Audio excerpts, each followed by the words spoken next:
Pessoal, o Cruzeiro acabou vencendo o Internacional. Foi a projeção mais fácil que eu já fiz na temporada, de que o Cruzeiro venceria. Eu acho que foi, todo mundo aqui foi de vitória, né? Na projeção de sexta-feira foi de vitória. 100% das pessoas que eu vi que palpitaram também deram uma vitória ao Cruzeiro. A vitória construída, com base em muita organização, principalmente. O primeiro gol do Cruzeiro é uma aula de organização. E veja só o que o Léo Jardim está fazendo com o Romero. Pega o início do primeiro gol, o nascedouro da jogada, vocês vão entender o movimento que o Romero faz. Ou seja, você tem um volante que constrói, que arremata, e você tem um 10 que marca pra cacete, que dá assistência e que faz golaço. Então, quer dizer, isso aí é tirar, né? E a gente está mostrando, inclusive, para você que está vendo pelo YouTube, a gente está mostrando a construção do primeiro gol é uma aula de organização, né? E o segundo gol também, né? Essa roubada de bola, essa transição rápida, o deslocamento, jogadores abrindo para a linha de passe e tal, é realmente um negócio impressionante. Organizado dentro de campo e depois vai para a coletiva e o Léo Jardim dá uma aula, inclusive de simplicidade, de aceitar que ele não está tendo capacidade para achar um sistema para encaixar o Gabigol, e isso vem à tona por causa das cobranças, que o Gabigol tem que entrar mais, tem mais minutos e tal. Não acho que ele foi irônico, não acho mesmo, acho que ele foi muito verdadeiro e tem sido uma aula, as coletivas do Léo Jardim, mas também a organização desse time dentro de campo. Falou? Primeiramente falar de um Cruzeiro novamente dentro do Mineirão, que sai para atropelar o adversário, né? Já é de praxe desse Cruzeiro os primeiros minutos e ali consegue um gol maravilhoso, um dos gols mais bonitos para mim do Campeonato Brasileiro. Tem gente que acha que o Matheus Pereira tentou cruzar. Me ajuda aí, né? Eu respeito, mas né, ele tentou fazer esse gol curiosamente há quase um ano atrás, né? 22 de agosto contra o Boca Juniors pela Sul-Americana, enfim. Um gol de construção coletiva, como você disse bem, o Cruzeiro. E depois disso, é uma crítica que eu faço ao Cruzeiro do Jardim, né? Eu penso que é um time que sai, faz o placar, claro, continua buscando, mas não pode dar situações ao adversário. O Inter estava inativo no jogo e aos 23 minutos o Cruzeiro acaba perdendo uma bola e essa bola acaba atravessando ali toda a área do Cruzeiro, da esquerda para a direita, e o Tabata acaba fazendo o gol. Aí o Cruzeiro começa a ter um pouco mais de paciência, né? Coisa que eu acho que deveria ter tido quando estava à frente. Vem o segundo tempo, mais um belíssimo gol. O William faz uma grande partida no segundo tempo para mim. Rouba essa bola do Bernabé, ótimo lateral esquerdo do Internacional, e faz um passe na medida, né, pro Caio Jorge, que como o Caio Jorge se posiciona bem. É impressionante como tem o time de não entrar em impedimento, a paciência, a leitura da última linha defensiva, e tá numa fase, eu nem acho que foi um grandíssimo jogo do Caio Jorge, tá? Mas o lance que ele encostou o pé dentro da grande área, ele finalizou da forma que finalizou, né? É a finalização de quem tá realmente extremamente confiante, e aí sim o Cruzeiro fez algo que boa parte da sua torcida considera que tem que fazer em alguns jogos quando está à frente. Tá numa fase, eu nem acho que foi um grandíssimo jogo do Caio Jorge, tá?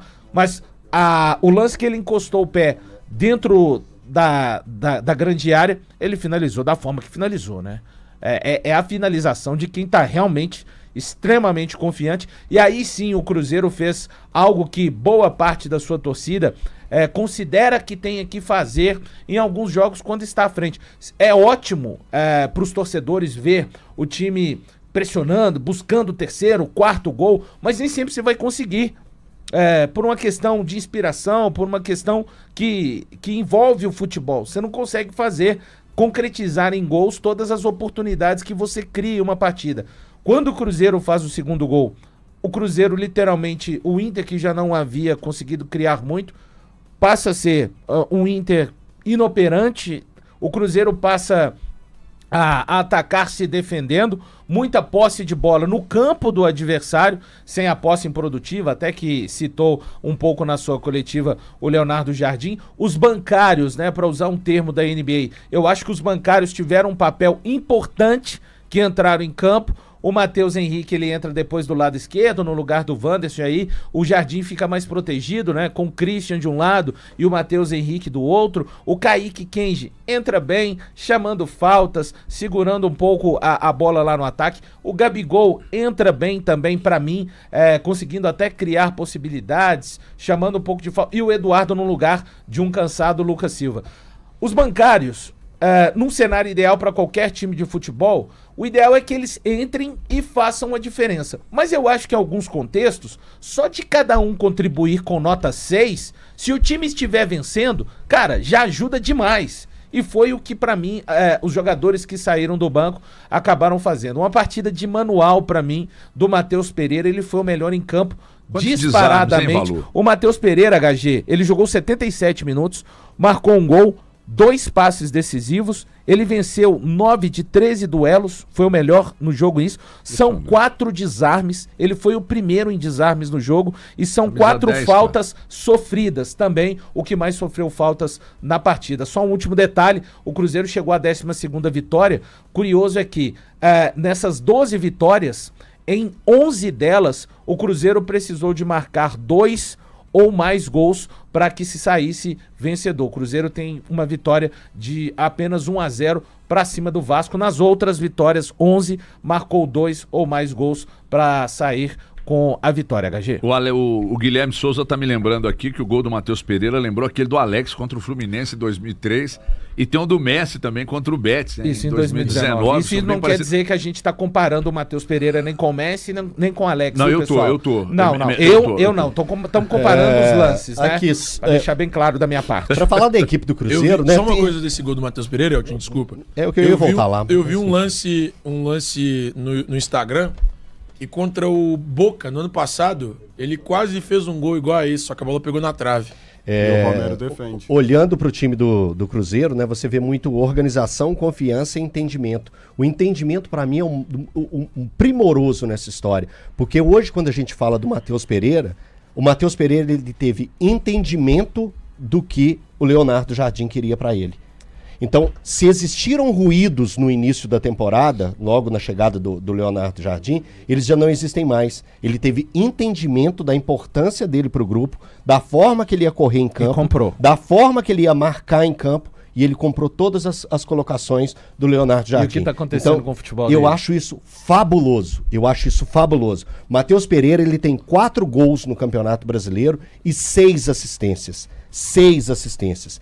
Ele hoje, não só hoje, mas eu já batia nessa tecla na temporada passada, ele é a maior referência técnica do Cruzeiro. A maior referência técnica do Cruzeiro. O Cruzeiro hoje, é claro que o Cruzeiro, ele consegue jogar sem o Matheus Pereira, como já jogou em outras oportunidades, mas eu acredito que a ausência do Matheus Pereira vai ser a falta mais sentida por tudo que ele tem representado. E olha que ele tá num time que tem o Caio Jorge.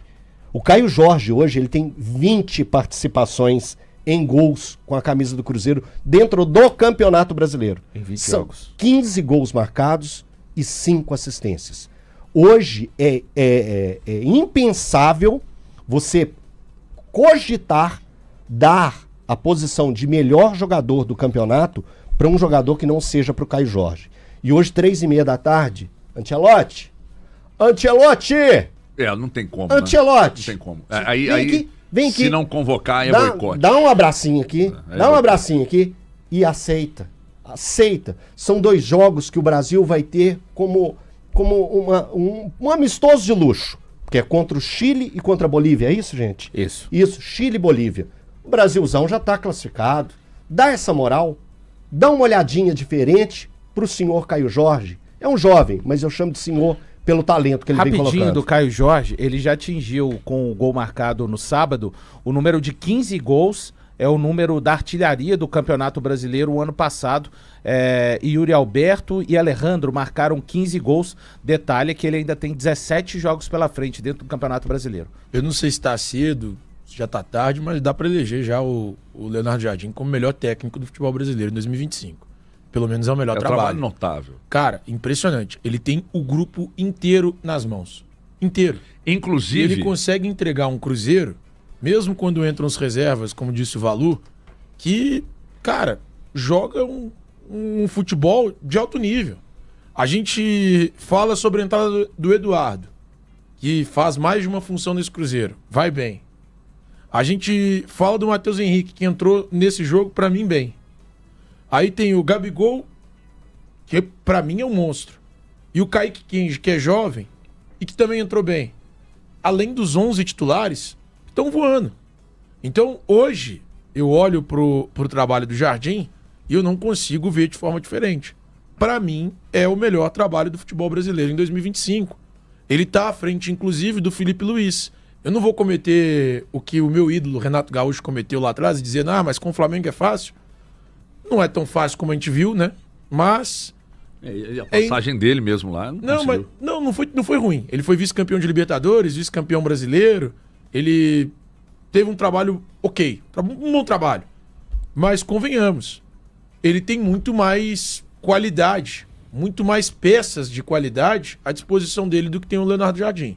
Então, hoje, para mim, o melhor trabalho do futebol brasileiro é, sem dúvida alguma, do Leonardo Jardim. Para mim, já pode até entregar esse prêmio para ele antes mesmo do campeonato acabar. Eu tenho dito, tanto no ar quanto fora dele, que quando o Léo Jardim vai para uma coletiva e você entende muito bem as ideias dele, né? E aí eu tô dizendo quando ganha, mas quando perde também, tá? As ideias dele, não transferir responsabilidade e tal. Mas no início ele chegou, ele criticou parte do elenco, ele criticou alguns jogadores e tal. Mas depois falou que ia jogar com eles, né? Mas falou que ia jogar, que o elenco era aquele ali, que ele ia fazer de tudo para organizar, e ele conseguiu. Fato é isso. Ele conseguiu. Então, quando ele vai para uma coletiva, e tanto em vitórias ou derrotas, e ele explica e ele não transfere responsabilidade e tal, é fácil demais entender. Se você assistiu ao jogo e não entendeu o que está acontecendo, ele explica para você depois na coletiva. Então, quando o cara tem essa facilidade para explicar, eu fico imaginando a cabeça do jogador recebendo a orientação. Porque existe a orientação burocrática e a orientação que é básica, mas ela é recheada de conhecimento. Você faz isso que eu estou pedindo aqui, que nós vamos chegar ali. Ó. Então, ele sabe onde quer chegar e a maneira de chegar onde ele imagina. Então, assim, tem até um trecho da coletiva, né? O Leonardo Jardim deu uma resposta, inclusive, muito interessante, quando foi questionado sobre o uso do Gabigol. Vamos ouvir. Eu não consigo encaixá-los, muitas vezes, os 3 jogadores ao mesmo tempo. E os 2 da frente, como vocês próprios reclamam, eles estão a fazer uma época extraordinária, não é? Está o Caio a fazer uma época extraordinária, como você referiu, ou o seu colega referiu, e o Mateus, uma época extraordinária. E eu sei que às vezes os adeptos querem... mas você tem que arranjar um sistema. Mas atenção que eu sou só o Leonardo Jardim, não sou um gajo que consigo fazer magias, não é? Eu sempre que testei um sistema mais ofensivo contra os jogadores, perdi o equilíbrio da equipa, perdi a capacidade de pressionar, perdi os balanços e essas coisas todas, e perdemos jogos e temos uma média de 3 golos sofridos e um gol marcado. Mas eu sei disso que os adeptos não querem saber nada disso. Os adeptos querem ganhar e que os seus ídolos jogam. E eu, como treinador, às vezes, como eu já vos disse, a responsabilidade do Gabriel não jogar, é do Caio e do Mateus, e da minha incompetência como treinador de não conseguir colocar todos esses jogadores ao mesmo tempo. Eu, sinceramente, não consigo entender que ele foi irônico na resposta, não. Pelo menos foi a minha visão. Não tem nada de ironia na resposta. Cara, ele tá expondo as limitações dele. O Leonardo Jardim tá ligadinho no valor, né? Você viu? Que a responsabilidade do Gabigol não jogar é do Cajó do Matheus. Valor disso aqui semana passada. Pois cara, eu não entendo como irônico, eu entendo que... E ele tem um outro trecho que ele fala, eu só faço aquilo que eu dou conta no futebol. Eu tô há mais de 30 anos no futebol e eu já tô num momento que eu não me arrisco a fazer algo muito diferente do que eu sei fazer, né? Cara, eu acho que é isso e... nesse aspecto aí eu já havia dito antes até do entendimento, lembrando que o Gabigol, né, entrou aos 30 da segunda etapa no jogo de sábado, e o que ele sabe fazer é isso, e acho que assim, né, quando o desempenho, aí eu acho que entra sim a questão do resultado, HG, o Cruzeiro entrega desempenho e de uma forma geral resultado, a gente é de uma forma mais crítica falar, não, mas tem que mexer, né? Como eu não consigo, de uma forma geral, achar que esse padrão precisa de ser modificado para que todos os melhores que eu imagino na cabeça estejam em campo. Eu não consigo fazer isso. Não, mas ele pode não usá-lo como titular, mas poderia ter usado, por exemplo, no jogo do Mirassol. Eu não acho que assim, o jogo podia. É muito cômodo chegar depois de um jogo em que o Matheus Pereira e o Caio Jorge decidiram de fato, eles fizeram os 2 gols, e aliás, 2 golaços. E, não, peraí. Eu sou incompetente para colocá-los para jogar. Cômodo? Você acha que... Eu acho cômodo. Porque ele poderia ter falado isso no jogo contra o Mirassol. Mas o jogo contra o Mirassol é outra circunstância. Depois do jogo contra o Mirassol, ele simplesmente não fala, se cala sobre o assunto. Mas o que eu honestamente imagino ele poderia ter usado o Gabigol contra o Mirassol na segunda-feira passada. Depois desse jogo contra o Internacional, fica cômodo. Os caras decidiram hoje... deve ter muito a ver com a personalidade dele de comodismo no Cruzeiro nos últimos meses. Não, a questão não é personalidade de comodismo, mas a frase, ela é cômoda. A situação em que ele fala sobre o Gabigol é cômodo. Eu não acho, Tio. Eu acho que foi pela cobrança que foi feita aqui, lá naquele dia, lá. Se a gente pensar, quantos jornalistas estavam lá? Qual tipo de pergunta que foi feita naquele dia? E a gente já trabalhou em cima desse jogo do Mirassol. Eu tô com o Valu nessa. Eu acho que pro jogo contra o Mirassol, o Gabigol não faria a diferença naquele momento ali da partida. Cara, é uma tentativa. Então, é um risco que se assume. É um risco que ele assume. E que se você tivesse como treinador, você assumiria de colocar o Gabigol. E às vezes não sou eu, acho que imagino que outros assumiriam esse risco de tentar mas eu tô falando de você. Sim, eu tô falando de você com o Leonardo. Eu nem tô falando o Elton e o Thiago, eu tô falando o Leonardo e o Thiago. O Thiago colocaria, o Leonardo não, e faz parte do jogo. Agora, pro jogo de ontem, eu acho que coube por causa da repercussão que deu. Eu acho que o debate veio muito à tona a partir da terça-feira de manhã. Muitos se questionaram, por que o Gabigol não entrou? Aí hoje, ontem, né? Ontem, que foi a coletiva, agora vem a repercussão em cima da entrevista dele. O meu incômodo nessa situação é com falta de oportunidades. Ele não precisa ser o titular. Que você vê, eu te falo entendo. Ele ter mais tempo. Lembrando mais uma vez que o Gabigol... Mais ou menos. Lembrando mais uma vez que o Gabigol já ultrapassou, nesse momento da temporada, o número de minutos jogados pelo Flamengo ano passado, tá? Não, que foi um erro do Flamengo no ano passado. Tá, eu só tô dando uma informação. Mas o ano passado ele teve a punição também. 38 jogos no ano passado pelo Flamengo, 1.400 minutos. Ele tem 31 jogos pelo Cruzeiro e tá beirando 1.700 minutos. E ele é o 13º jogador mais utilizado no elenco do Cruzeiro. Então, esse discurso de parecer que o Gabigol tá assim, feito um sofá velho encostado no canto da sala, não é.